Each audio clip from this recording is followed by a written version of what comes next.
ಮೆಣಸನ್ನು ತೊಗೊಂಡ್ರು, ನಮಗೆ ಮೆಣಸಿನಕಾಯಿ ಕೊಟ್ಟರು, ಆಮೇಲೆ ದೇಶನೂ 200-300 ವರ್ಷ ಅವ್ರ ಕೈಲಿ ತೊಗೊಂಡ್ಬಿಟ್ರು ಕಾಳು ಮೆಣಸು ಸಂಬಂಧ. ಯಾರು ದಿನದಲ್ಲಿ ಮೆಣಸಿನಕಾಯಿ ತಿನ್ನಿರಿ ಅಥವಾ ಒಣಮೆಣಸಿನಕಾಯಿ ತಿನ್ನಿರಿ, ದಿನದಲ್ಲಿ 3 ಅಥವಾ 4 ಕಾಳು ಮೆಣಸು ನಮ್ಮ ದೇಹದಲ್ಲಿ ಒಳಗೆ ಹೋಯಿತು ಅಂದರೆ ಅವರಿಗೆ ಬಹುತೇಕ ಕ್ಯಾನ್ಸರ್ ಬರಲ್ಲ. ಇದು ಎರಡನೇದ್ದು. ಖಾರ ಹುಳಿಯನ್ನು ನಾವು ಹೆಚ್ಚಾಗಿ ಇವತ್ತು ಮೊದಲು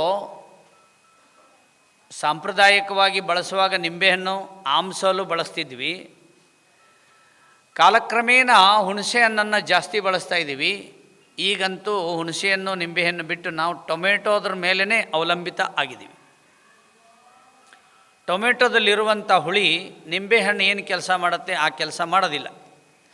ಇಲ್ಲೊಬ್ಬರು ಅಮ್ಮ ಬಂದಾರೆ, ಅವ್ರನ್ನ ಕೇಳಿ, 1 ಕಿಮೋಗೆ ಕ್ಯಾನ್ಸರಿಗೆ ಮಾಡುವಂಥ ಒಂದು ಕಿಮೋ ಮಾಡಿಸ್ಲಿಕ್ಕೆ ಕಡಿಮೆ ಅಂದರೆ 30,000 ಅಥವಾ 40,000 ಕಿಮೋ ಇದೆ. ನನ್ನ ಹತ್ರ ಬಂದವರು 30 ಕಿಮೋ 40 ಕಿಮೋ ಮಾಡಿಸ್ಕೊಂಡಿರ್ತಾರೆ. 1 ಕಿಮೋಗೆ 30,000 ಆದರೆ 40 ಕಿಮೋಗೆ ಎಷ್ಟಾಗ್ತದೆ? ನಮ್ಮ ಹತ್ರ ಬಂದವರು ಯಾರೂ ಸಹಿತ ಇಲ್ಲಿವರೆಗೂ ಕೀಮೋ ಮಾಡಿಸ್ಕೊಂಡಿಲ್ಲ. ಕೀಮೋ ಅನ್ನೋದು ಕ್ಯಾನ್ಸರ್ನಲ್ಲಿ ಆ ವೈರಸ್ಸನ್ನು ನಾಶ ಮಾಡಲಿಕ್ಕೆ ಇರುವಂಥ ಒಂದು ಲೈಟಾಗಿ ಕೊಡುವಂಥ ಒಂದು ಕರೆಂಟಿನ ವ್ಯವಸ್ಥೆ, ಅದು ಕೊಡ್ತಾರೆ. 1 ಲೋಟ ಬಿಸಿನೀರಿಗೆ ಅರ್ಧ ನಿಂಬೆಯನ್ನು ಹಿಂಡಿ ಕುಡಿದು ಬಿಟ್ಟರೆ 1 ಕಿಮೋ ಎಷ್ಟು ಕೆಲಸ ಮಾಡುತ್ತೆ ಅಷ್ಟು ಮಾಡುತ್ತೆ. ಅದಕ್ಕೆ ನಮ್ಮ ಕಿಮೋ ಕೇವಲ ₹1 ಮಾತ್ರ ಕಿಮೋದಲ್ಲಿ ಕೆಲಸ ಮಾಡುತ್ತೆ.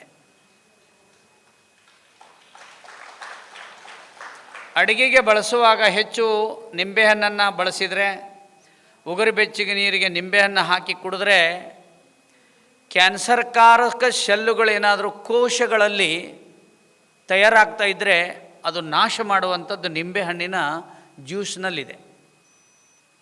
ಅದಕ್ಕೆ ಅಡುಗೆಗೆ ನಾವು ಹುಳಿಯನ್ನು ಬಳಸೋದನ್ನು ರೂಢಿಸಬೇಕು.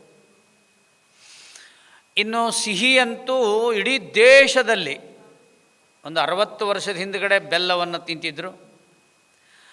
ಇಲ್ಲಿ ಯಾರು ವಯಸ್ಸಾದವರು ಇದ್ದೀರಿ ಅವರೆಲ್ಲರಿಗೂ ನೆನಪಿದೆ, ನಾವು ಪ್ರಾವಿಷನ್ ಸ್ಟೋರಿಗೆ ಹೋದರೆ ಬೆಲ್ಲದ ಒಂದು ಡಬ್ಬಿ ಇರೋದು, ಆ ಬೆಲ್ಲದ ಮೇಲ್ಗಡೆ ಒಂದು ಹುಳ ಕುತ್ಕೊಳ್ಳೋದು.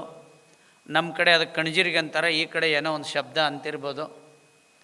ಅದು ಬೆಲ್ಲದ ಮೇಲೆ ಕೂಡೋದು, ಅದರ ಮೇಲೆ ಜೇನು ಹುಳ ಬಂದು ಕುತ್ಕೊಳ್ಳೋದು. ಆ ಕಣಜಿರಿಗೆಗೆ ಮತ್ತು ಜೇನು ಹುಳಕ್ಕೆ ಗೊತ್ತಿದೆ ಇದು ಆರ್ಗ್ಯಾನಿಕ್ ಬೆಲ್ಲ ಅಂತ ಅವಾಗ ಕುಂದಿರ್ತಾವೆ. ಈಗಿನ ಬೆಲ್ಲದ ಮೇಲೆ ಅವು ಕುಂಡ್ರಂಗಿಲ್ಲ. ಯಾವುದು ಕುಂದ್ರಂಗಿಲ್ಲಲ್ಲ ಆ ಬೆಲ್ಲ ನಾವು ತಿನ್ನಾಕತ್ತೀವಿ ಅಂದ್ರೆ ಕಣಜಿರ್ಗಿಕ್ಕಿಂತನೂ ನಾವು ದಡ್ಡರಾಗೀವಿ ಅಂತ ಅರ್ಥ. ಆರ್ಗ್ಯಾನಿಕ್ ಬೆಲ್ಲವನ್ನು ಯಾರು ತಿಂತಾರೋ ಬೇಕಾದಷ್ಟು ಸಿಗುತ್ತೆ, ನಾವು ಹುಡುಕಲ್ಲ. ನಮ್ಮ ಮನೆ ವ್ಯವಸ್ಥೆ ಹಂಗಾಗಿದೆ. ಕೊರೋನಾದಿಂದ ಒಂದಿಷ್ಟು ಜನರಿಗೆ ಗೊತ್ತಾಗಿದೆ ಮನೇಲಿ ಅಡುಗೆ ಸಾಮಾನು ಇಟ್ಕೋಬೇಕು ಅಂತ. ನಮ್ಮ ಅಡುಗೆಗೆ ನಾವು 90 ಭಾಗ 80 ಭಾಗ ಆರ್ಗ್ಯಾನಿಕ್ ಬೆಲ್ಲವನ್ನು ಬಳಸೋದನ್ನು ರೂಢಿಸಿಕೊಂಡ್ರೆ 4ನೇ ರುಚಿ ಇದು ಭಾಳ ಮುಖ್ಯವಾಗಿರುವಂಥ ವಿಷಯ ಹೇಳ್ತಾ ಇದ್ದೀನಿ. ನಮ್ಮ ಮನೆಯಲ್ಲಿ ಸ್ವಲ್ಪ ಆರ್ಗ್ಯಾನಿಕ್ ಬೆಲ್ಲವನ್ನು ಬಳಸೋದು ಮಾಡಿ ಮತ್ತು ಬೇರೆಯವ್ರಿಗೂ ಹೇಳಿ. 4 ಆದಮೇಲೆ 5ನೇದು ಉಪ್ಪು, ಖಾರ, ಹುಳಿ, ಸಿಹಿ ಆಯಿತು. ಈಗ ಕಹಿ ಮತ್ತು ಒಗರು ಇನ್ನೆರಡು ರುಚಿ ಇದ್ದಾವೆ. ಕಹಿ ತಿನ್ನೋದು ಕಡಿಮೆ ಮಾಡಿದ್ದೀವಿ. ಮೆಂತ್ಯದ ಚಟ್ನಿ ತಿನ್ನೋಲ್ಲ, ಹಾಗಲಕಾಯಿ ತಿನ್ನೋದಿಲ್ಲ, ಮೆಕ್ಕೆಕಾಯಿ ತಿನ್ನೋದಿಲ್ಲ, ಕಹಿ ಸೌತೆಕಾಯಿ ತಿನ್ನೋದಿಲ್ಲ. ಒಟ್ಟು ಕಹಿ ಬಂತು ಅಂದ್ರೆ ಬೇಡ ಅಂತೀವಿ. ಪಾನಿಪುರಿ ಹಂಗೆ ಬೇಕಾದ್ರೆ ಮಾಡಲಿ, ಅವ್ನು ಉಗುರು ತಕ್ಕೊಳ್ಳಿ ಬಿಡಲಿ, ಅದು ಬಲೆ ಖುಷಿ. ಕಹಿ ಆಹಾರವನ್ನು ತಿನ್ಲಿಕ್ಕೆ ರೂಢಿಸ್ಕೊಳ್ಬೇಕು ಮತ್ತು ಒಗರು ಪದಾರ್ಥಗಳನ್ನು ತಿನ್ನಬೇಕು. ಕಂಚಿಕಾಯಿಯನ್ನು, ಹೆರಳೆಕಾಯಿದು ಉಪ್ಪಿನಕಾಯಿ, ಈ ಕಡೆ ಪುಳಿಯೋಗರೆ ಅಂತ ಮಾಡ್ತಾರೆ, ಅದಕ್ಕೆ ಹಾಕುವಂಥ ಐಟಮ್ಗಳು, ಜೀರಿಗೆ, ಮೆಂತ್ಯ, ಇದೆಲ್ಲ ಸೇರಿಸಿರುವಂಥದ್ದನ್ನು ಬಿಟ್ಟು ಈ 6 ರುಚಿಗಳನ್ನು ಯಾರು ಮನೆಯಲ್ಲಿ ಸಾಂಪ್ರದಾಯಿಕವಾಗಿ ಭೋಜನ ಮಾಡೋದಕ್ಕೆ ಬಳಸ್ತಾರೆ. ಇದನ್ನು ಯಾಕೆ ಹೇಳಕತ್ತೀನಿ ಅಂದರೆ, ನನ್ನ ಹೆಸರು ಹೊಡೆದ್ರೆ ಒಂದು ಕ್ಯಾನ್ಸರ್ದು ಮಾಹಿತಿ ಅಂತ ಬರುತ್ತೆ. ಇದರ ನೋಡಿರ್ಬೋದು ಭಾಳ ಜನ. ಒಬ್ಬರು ದೂರದವ್ರು ಹೇಳಿದರು, ನಿಮ್ಮ ಹತ್ರ ಬರೋಕ್ಕಾಗಿಲ್ಲರಿ ನಮಗೆ, ಆದರೆ ನೀವು ಉಪ್ಪು, ಖಾರ, ಹುಳಿ, ಸಿಹಿ, ಒಗರು, ಕಹಿ ಏನು ತಿನ್ಬೇಕಂದ್ರೆ ಅದನ್ನು ಅಷ್ಟೇ ತಿಂದಿದ್ದೀವಿ, ನಮ್ಗೆ ಕ್ಯಾನ್ಸರ್ ಗುಣ ಆಗ್ತಾ ಇದೆ ಅಂತ ನನ್ನ ಹತ್ರ ಬಂದು ಭೇಟಿಯಾಗಿ ಹೋದರು ಅವರು. ನಾ ಪ್ರಾರಂಭದಲ್ಲೇ ಹೇಳಿದ್ದೀನಿ, ನಾವು ಬಳಸುವಂಥ ಆಹಾರವೇ ಔಷಧಿಯಾಗಿದೆ, ಆದರೆ ಆ ಔಷಧಿಯಾಗಿರುವ ಆಹಾರ ನಮ್ಮದು ತಪ್ಪಾಗಿದೆ. ಇದ್ರ ಜೊತೆಗೆ ಇನ್ನೆರಡು ಹೇಳ್ತೀನಿ, ನೆನ್ಪಿಟ್ಕೊಳ್ಳಿ.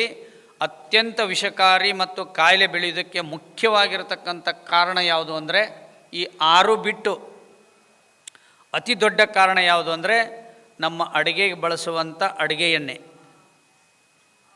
ಅದು ಬೇರೆ ದೇಶದಿಂದ ಬರುತ್ತೆ. ಬರುವಾಗ ಅದು ಹಡಗಿನಲ್ಲಿ ಬಿಳಿಯಾದ ಹಾಲಿನ ರೂಪದಲ್ಲಿರುತ್ತೆ. ಅದಕ್ಕೆ ಡ್ರಾಪ್ಸ್ ರೆಡಿ ಮಾಡಿದ್ದಾರೆ. 1 kgಗೆ 5-6 ಡ್ರಾಪ್ ಹಿಂಡಿದ ಕೂಡಲೇ ಅದು ಕಡಲೆಕಾಯಿ ಎಣ್ಣೆ ಆಗಿಬಿಡ್ತದೆ.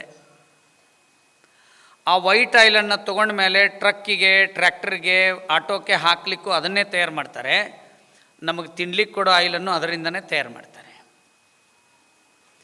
ನಾವು ಶ್ರೀಮಂತರಾಗಿದ್ದು ಸಂಪಾದನೆ ಮಾಡಿ ನಾವು ವಿಷ ತಿಂತೀವಿ ಅಂದರೆ, ನಮ್ಮ ಮಕ್ಕಳಿಗೂ ತಿನ್ನಿಸ್ತಾ ಇದ್ದೀವಿ ಅಂದರೆ, ಇದನ್ನು ಸರಿಪಡಿಸ್ಕೋಬೇಕಾದ್ರೆ ಗಾಣಕ್ಕೆ ಹೋಗಿ ಗಾಣದಲ್ಲಿ ಮುಂದೆ ನಿಂತ್ಕೊಂಡು ಕಡಲೆ ಬೀಜವನ್ನು ತೊಗೊಂಡೋಗಿ ಕೊಟ್ಟು ನೀವೇ ಮಾಡಿಸ್ಕೊಂಡು ಬರ್ರಿ, ಇಲ್ಲಾಂದ್ರೆ ಒಂದು ಪೆಟ್ಟಿಗೆಯನ್ನು ಇಟ್ಕೊಂಡು ನಿಮ್ಮ ಮನೇಲಿ ಅಡುಗೆ ಎಣ್ಣೆ ತಯಾರು ಮಾಡ್ಕೊಳ್ಳಿ. ನಿಮ್ಮ ಆರೋಗ್ಯದಲ್ಲಿ 99 ಭಾಗ ಸುಧಾರಣೆ ಆಗ್ತದೆ. ಇದರಲ್ಲಿ ಏನೂ ಡೌಟ್ ಇಲ್ಲ. ಇದರ ಜೊತೆಗೆ ಹಾಲೇನು ಬಳಸ್ತಾ ಇದ್ದೀವಲ್ಲ, ಅದು ತಯಾರು ಮಾಡಿದ ಹಾಲು. ಅದರಲ್ಲಿ ಯೂರಿಯಾ ಗೊಬ್ಬರ ಇದೆ, ಶಾಂಪೂ ಇದೆ, ಬೇರೆ ಬೇರೆ ಕೆಮಿಕಲ್ ಇದೆ. ಬಂಧುಗಳೇ, ಒಬ್ಬೊಬ್ಬರ ಮನೆಯಾಗ ಭಾರಿ ಬೆಲೆ ಬಾಳು ನಾಯಿ ಇದ್ದಾವೆ, 10 ಕಾರಿದ್ದಾವೆ. ಆದರೆ ಅವ್ರ ಮನೆಯಲ್ಲಿ ನಾವು ಕೆಮಿಕಲ್ ಇರುವಂಥ ಹಾಲನ್ನು ಬಳಸ್ತಾ ಇರೋದರಿಂದ ಮೊಮ್ಮಕ್ಕಳಿಂದ ಹಿಡ್ಕೊಂಡು ಇಡೀ ಮನೆಯವ್ರಿಗೆ ನಮಗೆ ಗೊತ್ತಿಲ್ಲದೇ ಅವ್ರು ಚೆನ್ನಾಗೇ ಇರ್ತಾರೆ, ಅದರ ಅನಾರೋಗ್ಯ ಬರ್ತಾ ಇದೆ. ಬಂಧುಗಳೇ, ಈ 8 ವಿಷಯಗಳೇನಿದಾವಲ್ಲ, ಇದರ ಬಗ್ಗೆ ತಾವು ಗಮನ ಕೊಡಿ ಅನ್ನೋದು ಬಹಳ ಮುಖ್ಯವಾಗಿರ್ತಕ್ಕಂಥ ಸಂಗತಿ. ಇದರ ಜೊತೆಗೆ ಕುಡಿಯುವ ನೀರನ್ನಾದರೂ ತಾಮ್ರ ಪಾತ್ರೆಯಲ್ಲಿ ಇಟ್ಕೊಳ್ಳಿ. ಪ್ಲಾಸ್ಟಿಕ್ಕಲ್ಲಿರೋ ನೀರು ಕುಡಿಬಾರ್ದು.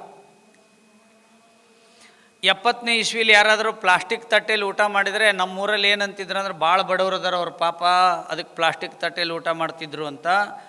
ನನ್ನನ್ನು 5 ಸ್ಟಾರ್ ಹೋಟೆಲಿಗೆ ಒಮ್ಮೆ ಕರ್ಕೊಂಡೋಗಿರ್ತಾರೆ, ಅಲ್ಲೂ ಪ್ಲಾಸ್ಟಿಕ್ ತಾಟಲ್ಲೇ ಊಟ ಮಾಡ್ತಿರ್ತಾರೆ. ಭಾರಿ ಭಾರಿ ಹಣ ಇರೋರೆಲ್ಲರೂ ಪ್ಲಾಸ್ಟಿಕ್ ತಾಟಲ್ಲಿ ಊಟ ಮಾಡ್ತಾ ಇದ್ದಾರೆ ಅಂದರೆ ತುಂಬ ಬಡತನಕ್ಕೆ ಬಂದಿದ್ದಾರೆ ಅಂತ ಅರ್ಥ ಆಗ್ತದೆ. ನೀರನ್ನಾದರೂ ತಾಮ್ರ ಪಾತ್ರೆಯಲ್ಲಿ ಇಟ್ಕೊಳ್ಳಿ. ಆ ನೀರಿಗೆ ಒಂದು 5-6 ತುಳಸಿ ದಳ ಹಾಕಿಡಿ. ಆ ನೀರು ಅಮೃತ ಸಮಾನ ಆಗ್ತದೆ. ಆ ನೀರಿನಲ್ಲಿರೋ ಎಲ್ಲ ಬ್ಯಾಕ್ಟೀರಿಯಾಗಳು ಹೋಗ್ತದೆ ಅನ್ನೋದು ಸಂಶೋಧನೆಯಿಂದ ಗೊತ್ತಾಗಿದೆ. ನೀವು ಯಾವುದೇ ನೀರು ತೊಗೊಂಡು ಬಂದರೂ ತಾಮ್ರ ಪಾತ್ರೆಯಲ್ಲಿರಿ. ಅದು ಡೇ ಕಳಿಬೇಕು, 1 ದಿನ 2 ದಿನ ಆಗಿಬಿಟ್ರೆ ಆ ನೀರು ಅತ್ಯಂತ ಅದ್ಭುತವಾಗಿ ಆಗ್ತದೆ. ಆ ನೀರನ್ನು ಶುದ್ಧಿ ಮಾಡಬೇಕಾದ್ರೆ ಈ ಗೋವಿನ ಬೆರಣಿಯಿಂದ ಬಂದಂಥ ಬೂದಿಯನ್ನು ಒಂದು ಚಿಟಿಕೆ ಹಾಕಿ ಆ ನೀರು ಶುದ್ಧಿ ಆಗ್ತದೆ ಅನ್ನೋದು ಸಂಶೋಧನೆಯಿಂದ ಗೊತ್ತಾಗಿದೆ.